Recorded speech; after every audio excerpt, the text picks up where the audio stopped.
अस्सलाम वालेकुम my curious followers, उम्मीद करता हूं कि आप सब ठीक होंगे। आज का हमारा लेक्चर भी बायोइन्फॉर्मेटिक्स पे और हम डिस्कस करने जा रहे हैं कास्ट पी को, यानी कि computer Atlas of surface topography of protein. यानी कि किसी भी प्रोटीन के अंदर कितनी पॉकेट्स हैं, एक्टिव साइट्स के रेसिड्यू कौन कौन से हैं और उनकी ज्योमेट्री क्या क्या है और उनके अंदर फोल्ड कौन कौन सी आती है। आइए देखते हैं कि आपकी प्रोटीन के लिए कास्ट पी कैसे हेल्प करेगा।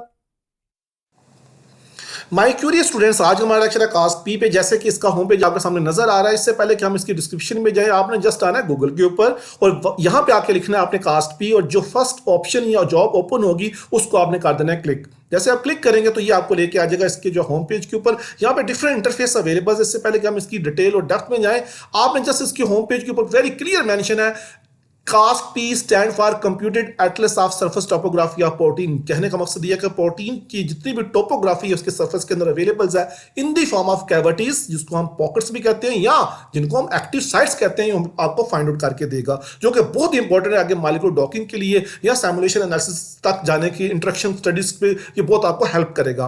इससे पहले कि इसकी पेज की बात करें, यहाँ पे देखिए क्या कुछ और अवेलेबल है। आप जस्ट जैसे इसके बाद कैलकुलेशन पे क्लिक करेंगे तो ये आपको 1.4 एंगस्ट्रॉम के अंदर कोई भी प्रोटीन जो है, जो आपके पास उसकी पीडीबी आईडी अवेलेबल है, उसमें से आपको तमाम पॉकेट्स दिखाएगा। आप जस्ट पीडीबी फाइल यहां पे अपलोड करनी है, उसका रेडियस ने 1.4 सेट किया हुआ है, ठीक है। उसके बाद में सबमिट कर दें तो आपको तमाम पॉकेट्स तरीके से उसकी कैलकुलेशन करके देगा, उसके अंदर जितनी पॉकेट्स अवेलेबल हैं। अगर आप बैकग्राउंड पे क्लिक करेंगे तो यहां पे आपके पास तमाम के तमाम इसकी डिस्क्रिप्शन अवेलेबल है, यानी कि किस बेस पे काम करता है, इसकी ज्योमेट्रिकल जो प्रोटीन की जो फॉर्म्स होती है वो कौन कौन सी हो सकती हैं, पॉकेट्स क्या होती है, कैविटीज क्या क्या होती हैं, उनकी सारी डिस्क्रिप्शन यहाँ पे अवेलेबल है, ठीक है। और विद जो है उसने एग्जाम्पल जो है फिगर के थ्रू आपको एक्सप्लेन करके दिया हुआ है, ठीक है। और लास्ट पे यहाँ पे अवेलेबल ऑप्शन हमारे पास क्या, प्लगइन का, यानी कि आप जो है कास्ट पी को डायरेक्टली प्लग इन कर सकते हैं पाइमोल के साथ, यानी कि उसके साथ डायरेक्ट लिंक कर सकता है ये, और उसके बाद जो डिफरेंट किस्म की इंटरेक्शन जो कॉम्प्लेक्स होंगे उनको जो वहां से जाके हम उसके एंगस्ट्रॉम या उसकी बॉन्ड लेंथ को देख सकते हैं। आइए कास्ट पी के जो होम पेज के ऊपर दोबारा चलते हैं और यहाँ पे आके देखते हैं कैसे काम करता है। जस्ट एक एग्जाम्पल उसने यहाँ पे दी हुई है। देखिए आपको क्या रिक्वायर्ड होगा, आपको एक प्रोटीन की जो है वो पीडीबी आईडी चाहिए होगी, जैसे उसने यहाँ पे दिया कि स्ट्रक्चर रिप्टर दिया हुआ एक, ठीक है। और नीचे देखिए कि उसका स्ट्रक्चर यहाँ पे 3D अवेलेबल है, उसके अंदर जो पॉकेट्स हैं वो यहाँ पे अवेलेबल, एक ही पॉकेट्स में शो हो रही है, दिस वन, ठीक है। उसका सरफेस एरिया क्या है, उसका वॉल्यूम क्या है वो यहाँ पे दिया हुआ है, ठीक है। और नीचे आ जाओ उसके जो पॉकेट के अंदर जो कौन सी चेन है और उसका कौन सा उसके अंदर सीक्वेंस से मुराद है, कौन सा अमीनो एसिड उसका नंबर क्या है, ठीक है। और किसके दरमियान ये एटम या इंटरेक्शन हो रही है वो यहाँ पे मेंशन की हुई है। और नीचे उसका जो तमाम सीक्वेंस अवेलेबल है। फिर उस सीक्वेंस की बेस पे उस फीचर, यानी फीचर से मुराद ये है कि ये क्या क्या काम करती है एक्टिव साइट, यहाँ पे क्या क्या चीज बाइंड वो यहाँ पे दी हुई है, ठीक है। तो ये इसका जस्ट ओवरव्यू है, लेकिन मैं आपको लेके चलूंगा इस जिसको हम कहते हैं कास्ट पी फोल्ड। आपने जस्ट इसके ऊपर क्लिक करना है तो ये आपको लेके आ जाएगा इस होम पेज के ऊपर। ये मोस्ट एडवांस टूल है। जब भी आप कास्ट पी को यूज करें, बजाय उसकी कि आप होम पेज पर आप यहाँ पे आए और यहाँ पे आके कोई भी पीडीबी आईडी, जैसे मैंने यहाँ पे जो है ग्लूकोज डिहाइड्रोजिनेज की एक पीडीबी आईडी फाइंड आउट की हुई है, पीडीबी से 1C9U। आपने जस्ट यहाँ पे आके यहाँ के लिख दे 1C9U करके इसको एंटर कर दें। जैसे आप एंटर करेंगे तो ये देखिए आपको उस प्रोटीन की जो तमाम टोपोलॉजी और सारी डिटेल दिखाएगा। ये देखिएगा दोबारा मैच करने के लिए पीडीबी पे वही प्रोटीन यहाँ पे अवेलेबल, इसकी 2 डोमेन्स यहाँ पे अवेलेबल है, ठीक है, आपको क्लियर नजर आ रही है। आइए देखते हैं कास्ट पी फोल्ड इसको कैसे डिस्क्राइब करेगा, कैसे इसकी जो इंटरप्रिटेशन करके देगा। बड़ा सिंपल सा है, इसकी पॉकेट की इन्फो यहाँ पे अवेलेबल है, पॉकेट आईडी दी हुई है कि सबसे पहले number 1 pocket ID, so on जितनी भी इसके अंदर पॉकेट्स हैं सारी यहाँ पे अवेलेबल हैं, ठीक है। सारी पॉकेट्स के अंदर फाइंड आउट करके दी है उसने, ठीक है। और उसका सरफेस एरिया हर पॉकेट का दिया हुआ है, उसका वॉल्यूम दिया हुआ है। जाहिर बात है जिसका सरफेस एरिया और वॉल्यूम ज्यादा होगा वो पॉकेट सबसे ज्यादा जो है वो बड़ी होगी साइज में, और उसके अंदर ज्यादा रेसिड्यूज या इंटरेक्शन पावर जो है ज्यादा होगी। जरा इस प्लस के निशान के ऊपर आप क्लिक करें। जैसे आप क्लिक करेंगे तो यहाँ पे आपके पास रिप्रेजेंटेशन उसने दिखाई हुई है। आप show negative colour, negative mean to say that उसने यहाँ पॉकेट का कलर दिखाया हुआ है, ठीक है। तो आपने ये नेगेटिव जो उसका वॉल्यूम जो है रेड कलर में दिया हुआ है, लेकिन आपने करना है शो नेगेटिव वॉल्यूम पर क्लिक करना है तो ये आपको दिखाएगा इसकी पॉकेट है कहां पे, ठीक है, स्ट्रक्चर के दरमियान में, ठीक है। उसकी पॉकेट आपको फाइंड आउट करके देगा। और आप यहाँ पे उसकी जो है टोपोलॉजी थोड़ी सी चेंज कर दें, आप इसको सरफेस पे क्लिक कर दें। जैसे आप सरफेस पे क्लिक करेंगे ये देखिए हमें जो है फर्स्ट जो हमारी पॉकेट है उसकी सारी डिटेल हमें दिखा रहा है कि आपकी फर्स्ट पॉकेट यहाँ पे बनी हुई है, ठीक है। और इसी तरीके से अगर आप इसके एटम इन्फो पे क्लिक करेंगे, यानी कि एक ही पॉकेट भी हम बात कर रहे हैं, तो वहां पे देखिए चेन का नाम मेंशन है, यानी कि अमीनो चेन जो है वो 1 है, चेन ए है इसकी, ठीक है। और उसके अंदर सीक्वेंस आईडी यानी कि वो कह रहा है कि 179 पोजीशन पे जो उसके अंदर पहला रेसिड्यू ग्लूटामेट है, ठीक है। और एटम कौन सा ऑक्सीजन है जो इसके अंदर जो है वो इस पॉकेट के अंदर जो यूज और इंट्रैक्शन के लिए विद जो है लिगेंड्स। तो इसके अलावा इन डिटेल नीचे चलते जाएं तो चेन तो वही हमारी सेम रह रही है, ए है, फिर उसके बाद बी स्टार्ट होगी।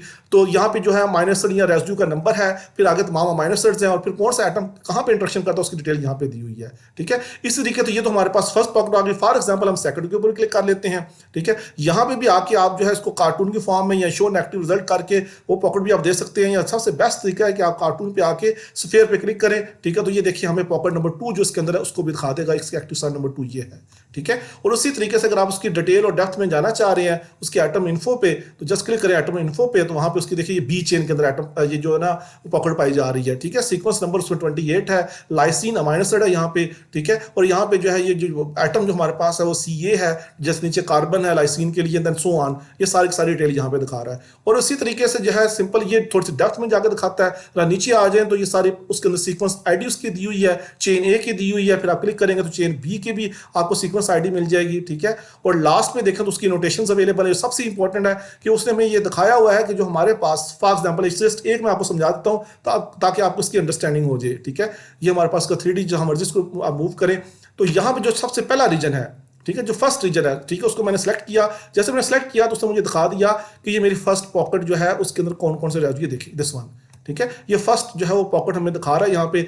लेकिन the region of interest in pocket, ठीक है, 3 and 27, ये मेरे पास 3 और 27 जो पॉकेट है वो उसने यहाँ पे शो की हुई है। चेन कौन सी हमारे पास ए है, ठीक है। और पोजीशन क्या है अमीनो एसिड की, यहाँ पे प्रोटीन का ओवरऑल साइज जो है अगर 450 है तो 228 तो 229, ठीक है। दो अमीनो एसिड के दरमियान ये चीज पाई जा रही है, ठीक है। क्या क्या इसमें जी आगे बता रहा है कि इस पोजीशन के ऊपर पॉकेट नंबर 3 और 27 में जो इसके साथ लिगेंड लग रहा है वो क्या है, PQQ है, पैरेललोक्वानिन क्विनोलिन, जो इसका कोफैक्टर है, जो इसका लिगेंड है, ठीक है। और आगे उसकी जो है यूनिप्रोट आईडी भी दी हुई है। तो इस तरीके से उसने बताया कि हर पॉकेट के अंदर जो आके लिगेंड भी लग रहा है उसकी इंफॉर्मेशन भी आपको दी हुई है। फॉर एग्जांपल आप अगर आप इसको सेकंड वाले को जो चेक करते हैं, ठीक है, तो हमें देखें सेकंड वाला बिल्कुल उसके साथ है। फर्स्ट वाले को मैं अनचेक कर देता हूं ताकि हमें डिस्क्रिप्शन उसकी क्लियर नजर आए। ये सेकंड वाला है, ये देखें सेकंड हमारे पास है।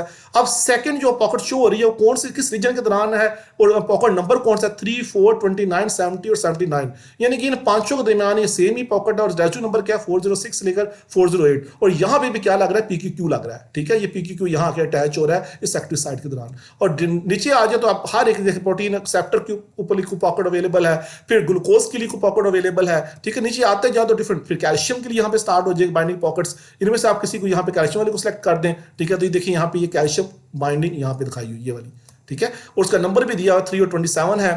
कैल्शियम यहाँ पे अवेलेबल है और अमीनो एसिड का जो रेसिड्यू जिस पे अवेलेबल है वो क्या यहाँ पे है, 247 है। तो इससे डिटेल और इन डेप्थ जो है वो क्या हमारे पास प्रेजेंटेशन हो सकती है किसी भी जो है प्रोटीन की जो है वो फोल्डिंग की या उसकी जो है वो पॉकेट्स की। तो मैं आप तमाम स्टूडेंट को ये रिकमेंड करता हूँ कि जब भी आप डॉकिंग के लिए जाएं वहां पे आपने प्रिसाइज डॉकिंग करनी है, ब्लाइंड डॉकिंग की बात नहीं कर रहा, तो आप जरूर जो है कास्ट पी फोल्ड को यूज करें ताकि आपको पता चल सके कि कहाँ कहाँ पे एक्टिव साइट्स है और कौन कौन से उसके रेसिड्यूज हैं, और उस जगह पे जाके अपना ग्रिड सेट करें और आपकी डॉकिंग जो है उसके रिजल्ट इनहांस होंगे, बाइंडिंग अफिनिटी इनहांस होगी, और फर्दर उसकी जो एंगस्ट्रॉम की जो है वो लेंथ है जिसको हम एंगस्ट्रॉम को बॉन्ड लेंथ कहते हैं उसकी भी आपको जो उसमें क्लियर डिफरेंस आएगा, ठीक है। तो इसलिए रिकमेंडेशन इज दैट कि डॉकिंग करने से पहले आप अपनी प्रोटीन के अंदर डिफरेंट पॉकेट्स या जिनको हम एक्टिव साइट्स कहते हैं उसको जरूर फाइंड करें, और कास्ट पी से बेस्ट टूल कोई भी नहीं है। Good luck your study with CAST P fold.